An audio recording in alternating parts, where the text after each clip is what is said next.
Hello বন্ধুরা, আশা করি তোমরা সবাই খুব ভালো আছো আর আমিও অনেক ভালো আছি। চলে এসেছি নতুন আরেকটা ব্লগ ভিডিও নিয়ে। তো গুড মর্নিং সবাইকে। আর এই ভিডিওতে লাইক টার্গেট দিলাম আমি 50। ঘুম থেকে উঠে দেখলাম আমি যে এখানে মা বসে বসে বাইরের প্রকৃতি দেখছে, কি সুন্দর লাগছে দেখতে, তাই না? ফ্রেশ ট্রেশ হয়ে এসে একদম সরাসরি পড়তে বসে পড়েছি। তোমরা ভাবছো যে হঠাৎ সকালবেলায় আমি পড়তে কেন বসেছি? আমি আগেই বলে নিচ্ছি যে আমি পড়াশোনাতে অত ভালো একটা স্টুডেন্ট না, ওই মোটামুটি নর্মাল চলার মতো হলেই হলো একটা। আরে পাগলা, নিজের বেজ্জতি তুই নিজেই করছিস। কোথায় বলবি তুই ভালো স্টুডেন্ট, ফার্স্ট বেঞ্চে বসতি? প্রথম কথা, যারা ফার্স্ট বেঞ্চে বসে তারাই যে শুধুমাত্র পড়াশোনা করে এরকম কোনো কথা নেই। আর দ্বিতীয় কথা, হ্যাঁ আমি কম পড়াশোনা করি বাট চলার মতো। যাই হোক, আজকে হচ্ছে কি আমাদের এক্সাম আছে, আর এই এক্সামটা হচ্ছে একদম লাস্ট এক্সাম আমাদের, আর কোনো এক্সাম নেই এরপরে। তো আমি এই এক্সামের জন্য আর কি একটু পড়াশোনা করছিলাম, যাতে নোটের বদলে ওখানে গিয়ে একটু গল্প টল্প লিখে আসতে পারি।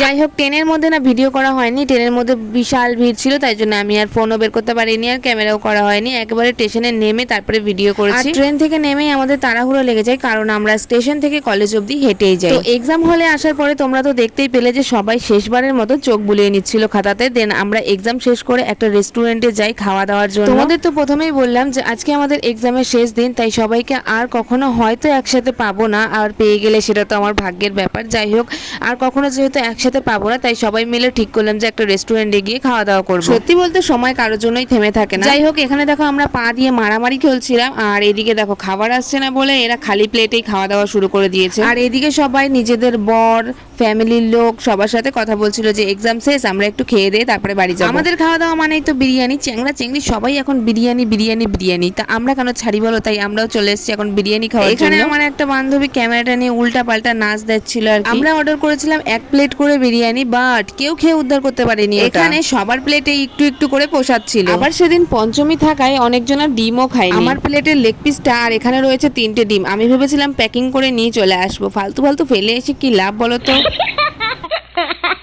যাই হোক, তারপরে আমরা রেস্টুরেন্ট থেকে সবাই মিলে এখানে বেরিয়ে গেলাম, আর তারপরে এখানে কাউন্টারে এসে বিল পেমেন্ট করছিলাম। তারপরে আমরা একটা দিগন্ত ছুট লাগিয়ে ছুটতে ছুটতে এসে আমরা ট্রেনটাকে ধরতে পারি। এত ছোটার পরেও যে একটা জায়গা পেয়েছি এটাই আমার কাছে অনেক, কারণ ট্রেনে আমাদের অনেকক্ষণই প্রায় জার্নি করতে হয়, ওই টাইমটুকু দাঁড়িয়ে থাকা খুবই কষ্টের ব্যাপার। যাই হোক, ট্রেন থেকে নেমে তারপরে আমার মুখটার দিকে যেই তাকালাম, দেখলাম যে আমার মুখ চোখের অবস্থা তো পুরোই খারাপ, আর এত রোদ যে আমার টাকটাই গরম হয়ে যাচ্ছিল। ওই যে বললাম এক্সামের শেষ দিন বলে কথা, সবার মনই প্রায় খারাপ ছিল, কিন্তু ওপর দিয়ে সবাই হাসি খুশি ছিল। যাই হোক, সবার কথা বাদ দাও, এখন আমি বাড়ি এসে এখানে ক্যাম্পা খেতে খেতে তোমাদের সাথে ভিডিওটা শেষ করছি। ভালো লাগলে অবশ্যই লাইক করে দিও। টাটা।